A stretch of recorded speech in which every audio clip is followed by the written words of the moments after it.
Okay, so now I've drawn in my vertical line and my horizontal line. This line has just been drawn to the edge of the paper, the width of that ruler. It's important that your lines are straight. If they're not straight to start with, then your pattern won't work. Okay, I'm going to place the centre front line here. This becomes the centre front line of our skirt, and this becomes the waistline of our skirt. So I'm going to place the centre front on the vertical line with the small measurements going across the top here. I am going to use a texter so that you can see what I'm drawing. The waist measurement I'm going to mark in here, which was 82.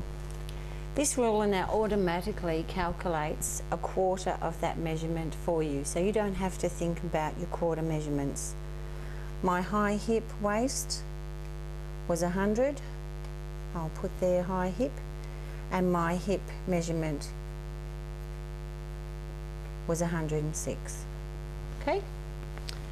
So now what I'm going to do is draw down 8 centimetres, which is my high hip. 8 and 8 is 16 for my hip measurement.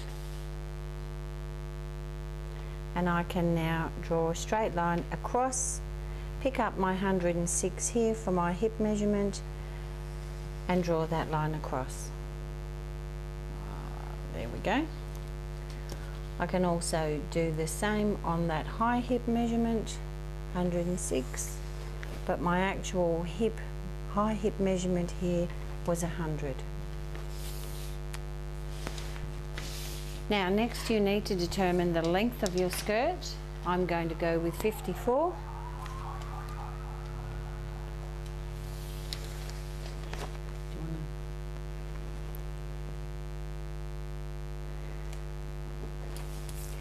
And using the centre front on the centre front line here of your skirt on that vertical line, again I'm going to mark in the 106.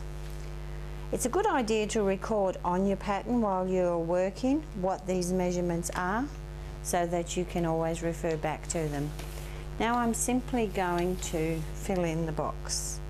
So from the hemline up to the waistline, I now have a rectangle. Take your ruler now at the waist. We need now to add some darts to give this skirt some shape. So the distance between my waist, quarter waist measurement and my quarter hip measurement here, there's a 6 centimetres. So we take half that amount, and that becomes our side seam. So this amount here becomes our dart.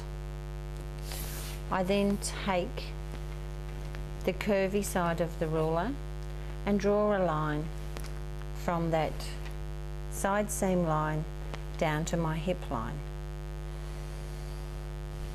And you will see my high hip measurement is inside that boundary, which is good. It means it's going to fit. If this line were over here, then you would have to redo your measurements and see where you've gone wrong.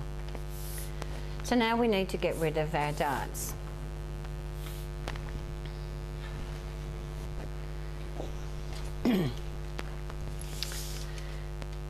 Placement for the first dart is usually at 1/10 your waist measurement plus 1 centimetre. So in this case, that's 9 centimetres. And because the distance here was 3 centimetres, that gives me 2 darts at 1.5 each. So I simply place my 1.5 centimetre dart on the ruler and draw in our dart. With the distance that's left, I simply place the dart within that halfway boundary for balance.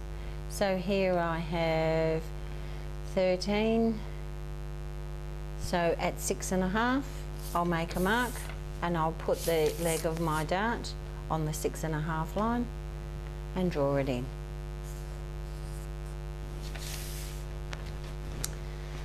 And there's our basic skirt block. This is just a guideline, we don't use it. This becomes the side seam for our skirt. Of course, we need to now draw a back, and then we'll need to add seam allowance.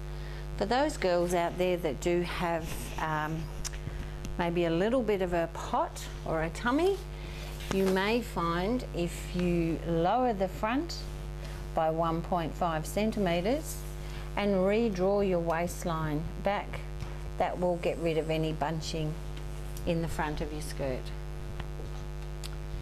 Okay, now I'll show you how to draw the back. So now we're going to draw the back. So we're just going to do the vertical and horizontal at right angles, the same as we did for the front, on the other side of the page. You can extend, just extend this top line across. And we're going to place our ruler on the waistline again. I'll just